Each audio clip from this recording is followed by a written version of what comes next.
Coronavirus verändert zurzeit das Leben in unserem Land dramatisch. Look at Europe. Well, they have a big spike, and you know what? It's going to go down.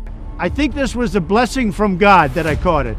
This was a blessing in disguise. So begrenzen, wie wir nur können. Biden is soft and weak and too scared to be president. He doesn't want to be president, let's face it. Hold on, let us rewind. How would you react as president or chancellor if this happened to you? Imagine you want to become the next German chancellor. What's the process you have to go through? The federal president has to elect you to be eligible.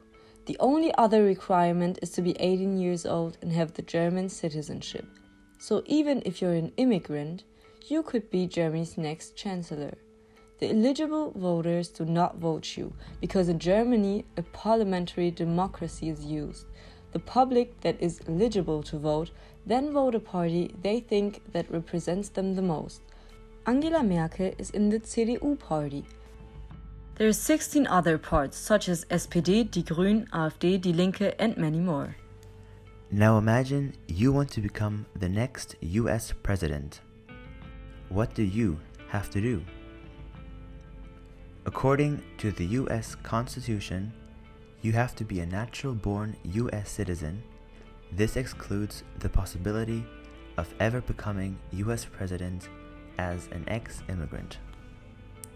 You have to be at least 35 years old and be a resident in the US for at least 14 years. You now hold the power of the President of the United States of America. But how is power defined? Oxford describes power as the ability to control people or things.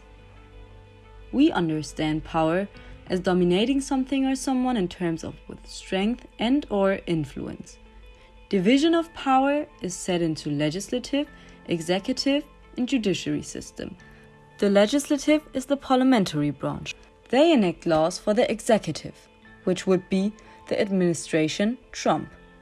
They are responsible for carrying out laws. The judiciary is the court. They judge on and administer based on the set laws. In our example, Trump is elected by the public to be the executive. Merkel is elected by the Bundestag, so the legislative. There are different definitions and divisions of power.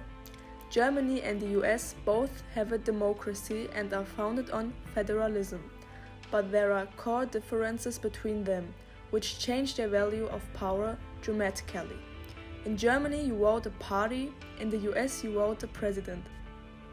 The differences are in the amount of times they can be re-elected. Merkel can be re-elected for chancellor for an unlimited amount of time, whilst Trump can only be re-elected once. Both can be taken out of office, but the procedures are different. The chancellor has to get the majority of votes in the Bundestag and the additional dismiss inquiry of the federal president. Merkel even voluntarily stepped down and will no longer be in office. In the US, this is dealt with an impeachment process, if the US president is found suspicious or guilty of abuse of power. You are Trump and are now the US president. Congratulations! What can you do? In short, you can set foreign policies, change administrative rules, and veto or sign laws written by Congress. You are voted by the public, so the Congress doesn't always support you. This means vetoes can be overridden by a 2/3 supermajority in both houses. You can alter foreign policy, meaning you can declare war on other nations. This is due to your role as commander-in-chief, not only head of state. Now imagine, your name is Angela Merkel and you are Chancellor of Germany. You sadly cannot directly sign or veto laws, but you were voted by the Bundestag, which means that a majority is behind you and most every law he wants to enact will pass, because of the above-mentioned party discipline. Most laws, the ones not affecting the German states, do not have to be approved by the second chamber, the Bundesrat. Merkel has a lot of influence on political decisions, but her opinions are not more valuable towards the legislation than the opinions of other politicians, while Trump has less barriers to work with. and can directly influence his nation or the political decisions made, as he also has a core say in legislation and is the executive simultaneously. Whoever is more powerful depends on which perspective you look at it from. The perspective, population-wise, Trump can decide over the lives of 382 million citizens in the US and beyond due to his foreign influences. Merkel has an indirect say over the lives of only 83 million citizens in Germany and beyond due to her influences in the EU.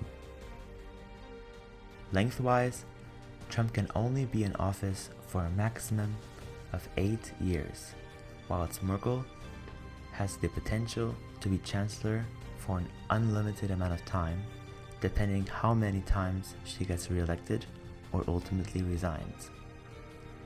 Internationally, Merkel is known as one of the most influential leaders in the European Union, which grants her a lot of power in influencing neighboring countries of the EU, not only Germany.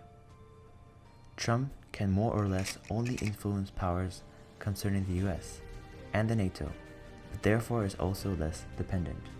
We have come to the conclusion the more power is split upon multiple people, the better a government is, which is why we support the German political system more, hence Merkel. The possibility of one leader corrupting an entire country is higher in the US, as they are given this high amount of power for one person to hold. Trump has more power, but that doesn't mean that it's better. More power can lead to more peace, but also to more destruction. Merkel has less power, but can influence more over time, meaning Germany is stabilized and changes need more time. In the US, laws can be signed very quickly. An example for this is Trump leaving the Paris Agreement, where drastic changes were made.